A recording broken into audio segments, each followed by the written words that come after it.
I'm Calvin Smith, Principal Manager of Global Innovation and Head of EMC's Innovation Network. One of my team's main programs, the Innovation Roadmap, is EMC's internal idea competition and innovation pipeline. The roadmap combines top-down with bottomed-up innovation, resulting in a best-in-class hybrid approach. In 2013, we had 4,429 ideas submitted into the roadmap by EMC innovators across 28 different countries.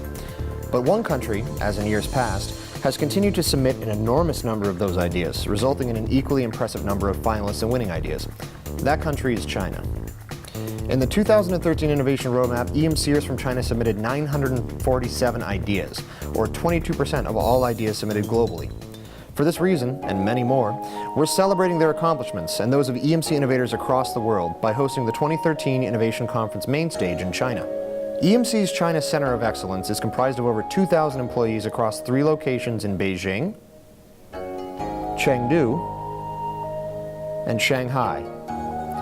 Tightly coupled domestically and highly integrated to the entire global EMC network, this year's Innovation Conference theme of Innovation Without Boundaries is exemplified by the China COE. The EMC Innovation Network and EMC TV have visited China to explore the old and the new, ancient architecture and modern marvels. We've spoken with EMC innovators and COE leaders alike.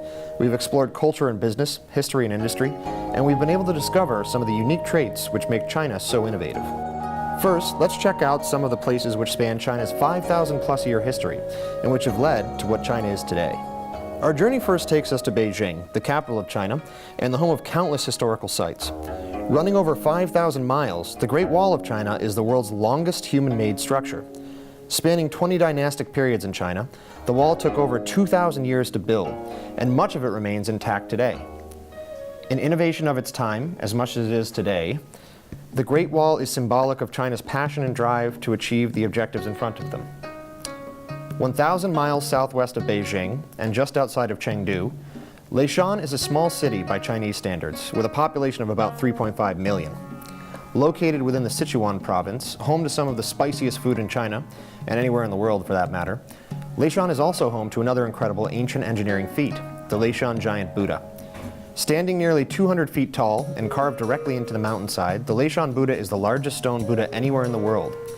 Built over the course of 3 Tang Dynasty emperors' lives from the 7th to the 10th centuries, the Leshan Giant Buddha is a major pilgrimage site for Buddhists and tourists alike, and it's representative of the Chinese cultural value of respect and admiration for their ancestors. The most populated country in the world, China is home to nearly 1.4 billion people. The sheer volume of food and goods required to sustain a population of this size is mind-boggling. Equally difficult is maintaining a successful economy in a country with this many people. China is no stranger to competition, to the importance of differentiation, and the importance of understanding the customer and catering to their unique needs. You can see this both in the boardroom and in the hustle and bustle of city life. From high-class eateries and luxury stores, to traditional markets and street vendors, China caters to customers covering all dimensions of the socioeconomic spectrum. Even in contemporary China, cultural tradition can be found across the entire country, from some of the largest cities in the world to remote villages far off the beaten path. The Chinese tea house is a staple of time-honored ritual. A visit to the local tea house is commonplace for family and business gatherings alike. Numerous dishes and varieties of food and tea are placed in the center of the table, and the group shares everything in front of them. This is indicative of the collaborative culture of China. The group is viewed as more important than the individual, and this leads to heightened levels of teamwork, partnership, and collaboration. Over the last few decades, China has experienced astonishing industrial growth and increasingly enhanced science and technology capabilities. As we know, necessity is the mother of invention, and perhaps no place better exemplifies this than China. In order to keep up with tremendous growth over the past 20 years, innovation has been crucial to keep China moving forward. Infrastructure challenges associated with rapid expansion lead to the need for innovative ways to approach challenges. This results in innovation permeating the culture of the Chinese people and translates well into a business environment. To learn more about the China COE's innovation activities and successes, I think we're going to need to speak with the COE leadership team, Ying Li, Wei Liu, and Ricky Sun.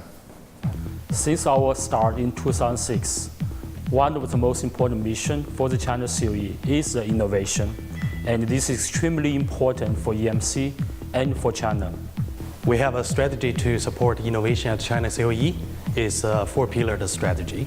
It includes innovate with the BU and according to BU's roadmap, and also grassroots innovation. Our employees and innovators submit the ideas to the innovation conference, and also open innovation that we work with and innovate with customer and partner, and local innovation to innovate for the local market. China COE's innovation strategy has definitely paid off. Over the past 7 years of innovation roadmap, China COE has generated over 2,000 ideas. And that is about 1/6 of the overall ideas generated. And 2013 is particularly a good year for China COE. We have 527 innovators generating 947 ideas, and we have 24 finalists out of the 87. So we've covered a lot of ground, and we've gained a lot of insight as to why China is so innovative.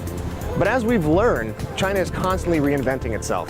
So we're going to have to come back again sometime soon and see exactly how China has transformed yet again.